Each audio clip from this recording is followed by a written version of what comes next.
As someone living with stage 4 metastatic melanoma who's also a cancer patient advocate, survival milestones are typically some of my favorite things to talk about.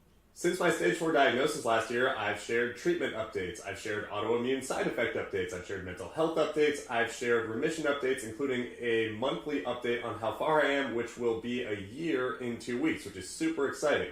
However, today's update is especially bittersweet as it has to do with my first cancer diagnosis. Or really more specifically, today's milestone would have pertained to my first cancer remission because as I'm recording, this would have been exactly 5 years to the day that I would be in remission from my first diagnosis, which is stage 3C metastatic melanoma.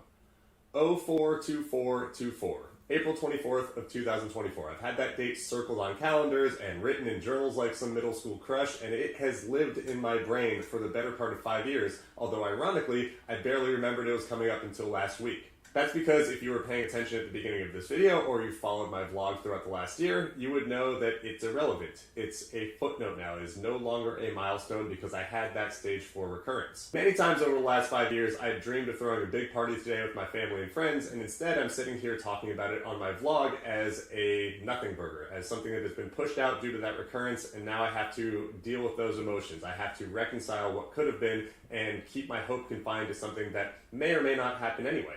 I'm still, of course, referring to that 5 years into remission mark that I was aiming for and is now reset, but it's important to note why the 5 years of remission mark is important for an advanced metastatic melanoma patient. The quick, easy, and emotionally tied answer is that 5 years represents what many modern oncologists would consider cured in cases of advanced cancer if you last that long in remission without a recurrence.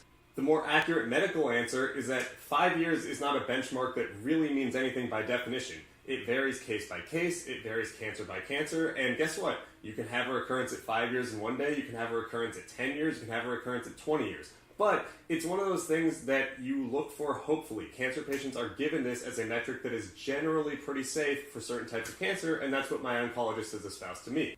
And the reality is that no matter how logically I want to look at cancer, no matter how much I understand that a specific day is not a cutoff for when it can or can't come back, this is what cancer does to you. It threatens your time, it threatens your existence, and therefore, as cancer patients, we create all these metrics and milestones that we can point to, hopefully. And that's if we're lucky enough to have cancer that is treatable. While mine is technically incurable, which kind of defies the entire purpose of making it to 5 years, I'm in remission right now. My prognosis is good. There are plenty of cancer patients who don't even get that opportunity, who don't have cancerversaries, who don't have remission anniversaries, and so I have to feel fortunate where I'm sitting right now, which is presently healthy. But I also don't want to lie to you, and I especially don't want to lie to myself about how it felt this morning when I woke up and realized that this would have been the 5-year mark. I would have been having this big old celebration, and now the best I can hope for is that maybe I'll get there in a little over 4 years. But again, I have hope. That's the important part. So yeah, it was frustrating and devastating and scary, and those might be underwhelming adjectives to describe how I felt when I had a recurrence after 4 years of remission last year. I could taste that freedom. I could taste 5 years. But again, I'm in remission again now, and it's almost irrelevant anyway. The hand I've been dealt is the hand I've been dealt, and I have to move forward. That's the important thing about dealing with a chronic illness or any sort of trauma.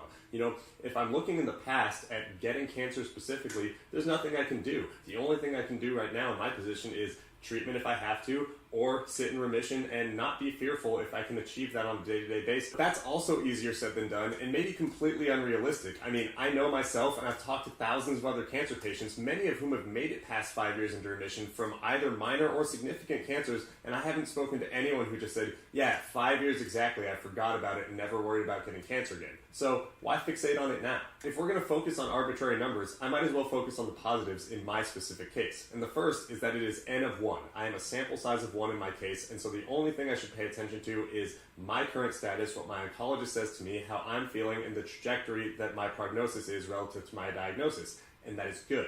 Also, as I sit here describing this milestone or lack thereof and the date associated with it, it means that I've survived having advanced metastatic melanoma for over 6 years. 20 years ago, before the advent of immunotherapy, there was probably a 5% or less chance of that. Even using today's modern treatment standards and my own case as an N of 1, I'm very fortunate. In fact, I think most cancer patients would agree that chalking something up as a loss and not a death, which is how I'm going to refer to this milestone or the lack thereof again, that's fine. I can deal with loss. The game is not over until it's over, and right now, I got a lot more playing to do. So as I sit here describing the totality of my situation, summing it up for you and kind of sizing it up in my brain this far into my experience with cancer, I can be proud even though I'm sad. I can feel fortunate even though I'm undoubtedly frustrated by not being able to celebrate 5 years into remission today. Ultimately, I'm sitting here describing things from a position of strength, and that's almost more than I could have asked for given my diagnosis that long ago and the one I had last year. This is an ultimately fortunate position to be in. And as I come to that conclusion by talking out loud into a camera and having you guys watch it and give me feedback, I also have to feel really good that I've found communities online. I've found communities in person. I'm able to do advocacy work, and I'm able to take my experience with cancer and turn a horrific negative into somewhat of a net positive. And while I obviously would have never chosen or predicted that my life would turn out like this and I would spend all of my 30s thus far as a cancer patient, I have to feel good about the way it's turned out in spite of that hand that I've been dealt. So as I'm wrapping up this bittersweet non-anniversary, I should probably listen to my own advice. I can look forward, I can still have hope, I need to cling to that rather than dwell on the past. And if you're a cancer patient or you have a friend, family member, or loved one going through it, I think that's an important concept to realize as well. Not everyone is fortunate enough to have the opportunity to recover, to get into remission, or to make that 5-year mark. But the science is always getting better, the treatment is always getting better, and our odds are always getting better. It doesn't mean anything is given.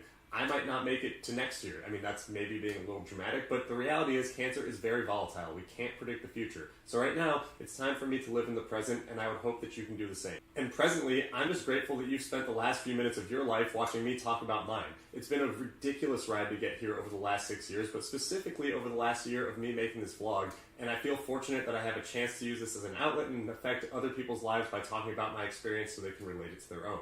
Remember, cancer patient or otherwise, we're all living life as an experiment with a sample size of 1. That's us, N of 1.